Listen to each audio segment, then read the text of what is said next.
Bwana Yesu asifiwe. Napenda kukukaribisha sana kwenye kipindi hiki. Nataka tujifunze kidogo neno la Mungu ili tupate kugundua na jinsi namna gani tunaweza kutoka kwenye vifungo ambavyo maadui wanaweza wakakufunga. Kwa siku ya leo nitazungumzia kwa habari ya vifungo vya magereza.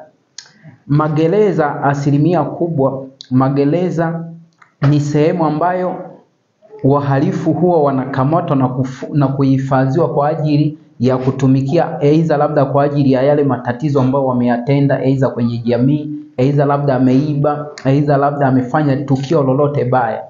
Na vile vile kwenye ulimwengu wa roho huwa kuna magereza ambayo watu wanaweza wakafungwa kwenye magereza, na yale magereza yanaweza yakawa ni magereza ya magonjwa. Kwa mfano, ukiangalia kwenye kitabu cha Matendo ya Mitume, utaangalia kuna watumishi wa Mungu ambao walikuwa wanaitwa ni Paulo na Sila. Watumishi wa Mungu walikuwa wakifanya kazi ya Mungu, baada ya pale wakakamatwa wakafungwa kwenye gereza. Tunaangalia Biblia inasema kwamba Paulo na Sila walikuwa wakiomba na kumwimbia Mungu nyimbo za kumsifu wakiwa mle ndani ya gereza, na wafungwa wenzao walikuwa wakiwasikiliza. Kwa hiyo tunajifunza jambo moja.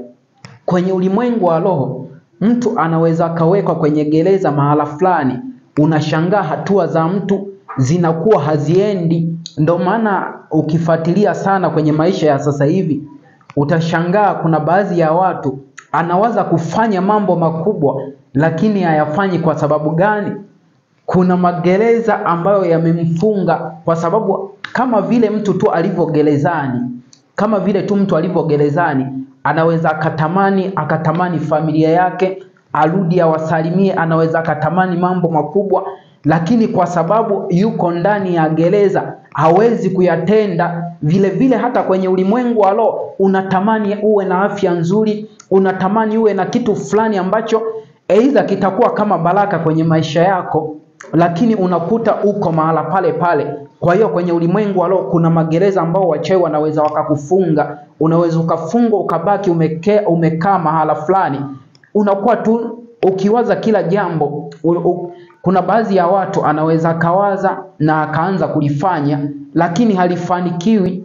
Unakuta kwa mfano kama kwenye kanda yetu hii ya Uloa, unaweza ukakuta mtu anakuwa na mipango mizuri, anasema bana, mimi mwakani nitajipanga nilime eka 2 za tumbaku, nitajipanga nifanye mambo fulani.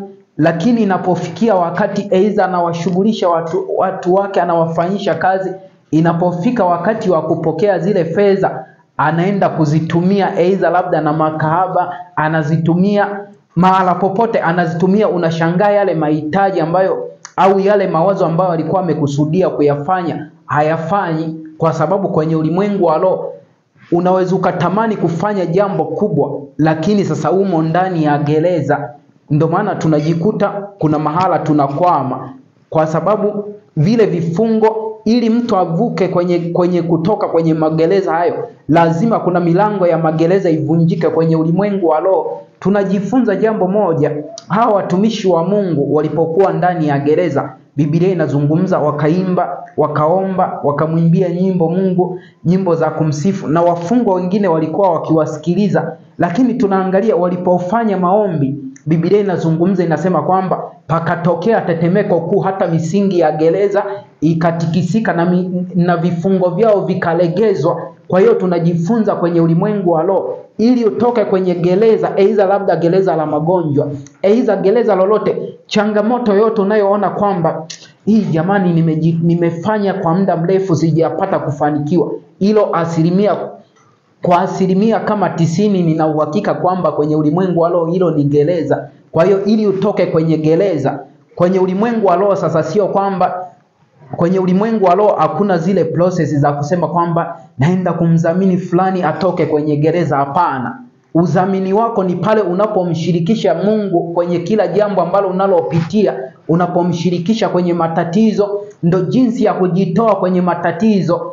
Na sio kwamba kuna baadhi ya watu anaweza kawaza kumshirikisha Mungu kwa namna gani. Kuna baadhi ya mtu anaweza akawa kwenye gereza, lakini unashangaa aidha kitu anachofanya, aidha anaomba labda anaomba labda maombi ambayo yanakuwa ni yana unyonge sana ndani yake, yanakuwa yana unyonge sana ndani yake. Tunajifunza unapotaka kutoka kwenye gereza, kina Paulo na Sila walimwimbia Mungu.